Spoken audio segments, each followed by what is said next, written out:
Can Donald Trump surprise us one more time? Can he surprise us one last time and shift the focus from complaining to a compelling case for change? If we let the Clinton cartel run this government, history will record that 2017 was the year America lost its independence. So important. We will not let that happen. It is time.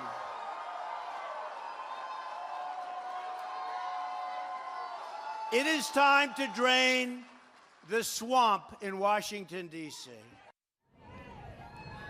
So the big question I have, given the stakes, given the polling, given how we know the race is tilting her way, do we get angry Trump tonight? The election is rigged, she's crooked, or do we get change Trump tonight, where he has a more tempered tone about changing Washington? I assume we get a lot of change. It is part of the argument that he is making. He's introduced lobbying reform. He's talked now suddenly about term limits. So you can see that that's the direction he wants to go. But everything we know about him is he can't help himself on the other aspects of it. And so I assume we are going to see that, whether he's provoked by Hillary Clinton or whether it just happens naturally. And I mean, she was so effective in that first debate in really getting under his skin. And, you know, I'm sure that tonight is the night for her to really make her argument that he's not fit to be commander-in-chief and to do something to goad him into some kind of mistake that would reinforce that argument. That's her best play, I think. We know that he reads the polls obsessively, although now he says don't believe him. Here's something I think the president's trying to get under his skin yesterday. Hillary Clinton has been trying to get under his skin. I wonder how much this gets under his skin. I want to show you, this is brand new. We're changing our CNN electoral map just this hour after going through these things over recent days. We now have the map, if you look at it here. Clinton, 307 electoral votes if the election were held today. Donald Trump down to 179 electoral votes. The reason for this change, we've moved Arizona and Utah from leaning red or Republican states now to toss-up states because of polling in those states indicating that Donald Trump's in a lot of trouble. It's possible Hillary Clinton is ahead in Arizona. There's a third-party candidate who could possibly win. Evan McMullin could possibly win Utah. We've also moved Florida and this state, Nevada, to lean Dem. If you're looking at this map, and you've got 20 days to go, this has been such a volatile election, I rule nothing out. However, to change so many, to change as many states as he would have to change, Sarah, inside the Trump campaign, they got to know this is near impossible. Oh, they know that this is a very steep path, and I think that's what makes Donald Trump tonight so unpredictable and why you're seeing so many Republicans twisted in knots, because they hear Trump saying things like drain the swamp. They hear him talking about term limits and say, why is this not what you've been talking about for the last 6 months? If you had just hammered home this message, cast Hillary Clinton as a corrupt politician, we wouldn't have a situation where Utah is up for grabs, where Arizona is up for grabs.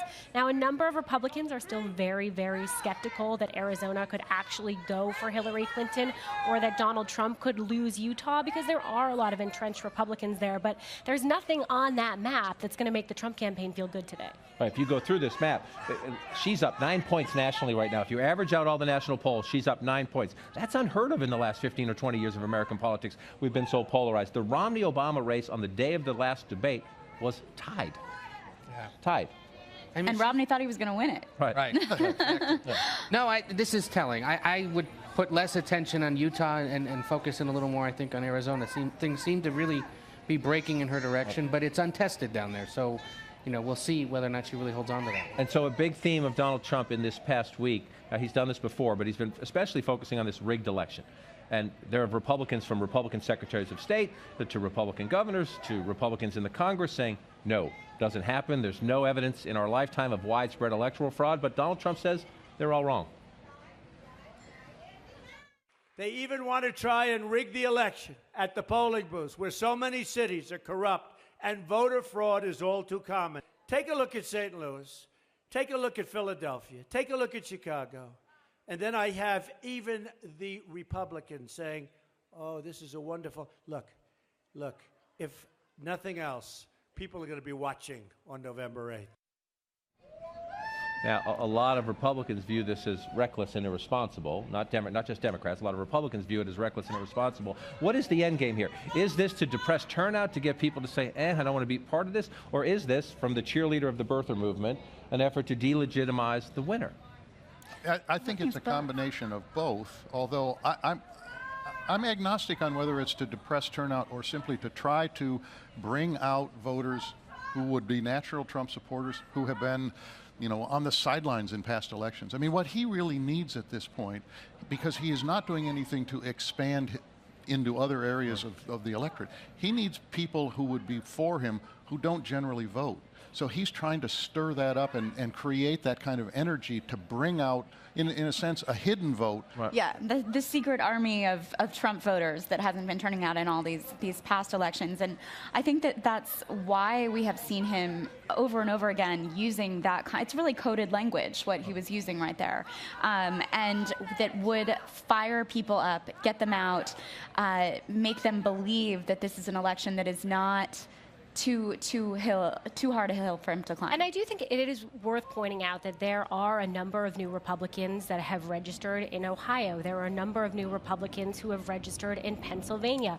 These are the numbers the Trump campaign here in is looking Nevada, at too. Here in Nevada, and saying, maybe this really could be a secret weapon. And in Ohio, the people who have dug into these numbers have found that there are Republicans who haven't voted in the last 4 elections who say that they are 100% turning out for Trump. I mean, it's not beyond the realm of possibility. No, but the question is, can you get those in such substantial numbers that you can turn around the kind of devastating map that we're looking at right now? And I think the other aspect of this is let's say there are a number of those voters, and there probably are. How many voters who have voted Republican in the past in a state like Ohio, suburban women who are not going to vote for him this time? I mean, that's the balance that he's up against. And that's one of the big questions for tonight. And we're going to, in the course of the hour, we'll get more granular about Trump's challenges and about Secretary Clinton's challenges. We'll take a closer look at the polling in the state of the race. But how much does the women's issue come up tonight? Donald Trump's own voice on that tape, talking about groping, then the 9, 10, or 11 women who've come forward since then and said he did that to me, some sort of inappropriate contact. How much of that comes up tonight, from Hillary Clinton, but also from a very tough questioner, Chris Wallace? I mean, it's worth raising again, if only because the question at the last debate was, have you ever done this? He said no, and days later, women were saying he did exactly that. He would have to answer to that on stage tonight. I'm more curious to see how Secretary Clinton takes that on, should it be raised, because there's been talk about how she hasn't been as vocal about it, partly because of the history of the Clintons with this issue.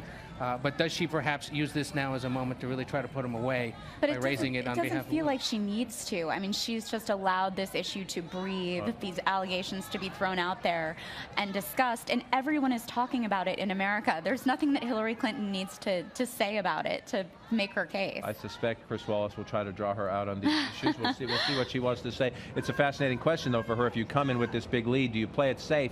And there are risks in being overcautious. Another issue we know that will come up tonight is these hacked emails released by WikiLeaks, but the United States government says it has convincing evidence that it's the Russians behind this. We know Donald Trump wants to make a big deal of it because they raise some legitimate questions, and we'll go through the specifics as we go through the hour. They raise some legitimate questions about Clinton campaign strategy, about whether what she says in public is what she says in private, and why the dichotomy there. Interesting today, Marco Rubio, one of Trump's primary rivals, a foreign policy voice for Republicans in the Senate, he said this to I will not discuss any issue that has become public solely on the basis of WikiLeaks. As our intelligence agencies have said, these leaks are an effort by a foreign government to interfere with our electoral process, and I will not indulge it. Further, I want to warn my fellow Republicans who may want to capitalize politically on these leaks. Today is the Democrats. Tomorrow it could be us. Marco Rubio, in that statement there, I will bet you everything that's in my pocket that Donald Trump's not going to follow that advice. But it's interesting that Marco Rubio stepping forward at this moment in time, saying something that, whether he might mean it for the big global long-term picture, benefits Hillary Clinton. Well, it does benefit Hillary Clinton, but only in a minor way. I mean, what Marco Rubio says about these issues at this point is not going to play significantly into the national discussion in the last 3 weeks of this campaign. More important will be what happens in the debate tonight, what Donald Trump does, and in fact, what else comes out from further leaks that may dribble out over the next several days or weeks. But I do think it's worth remembering that Senator Marco Rubio gets intelligence briefings, so he may know more about this than we do. And it's also worth thinking about how completely apoplectic Republicans would be if this had happened to them. Think about how different the narrative would be and how many Republicans would be out talking about how this is a breach of our security, that this is a foreign government trying to intervene in our election. And they have been mostly silent on that, except for Marco Rubio today. If the tables were turned, I think this would be a very different narrative. And he has so much to work with tonight, Trump, in the leaked emails that we have seen over the last couple of days. He could hammer Hillary Clinton on that all night and probably do some good for his campaign.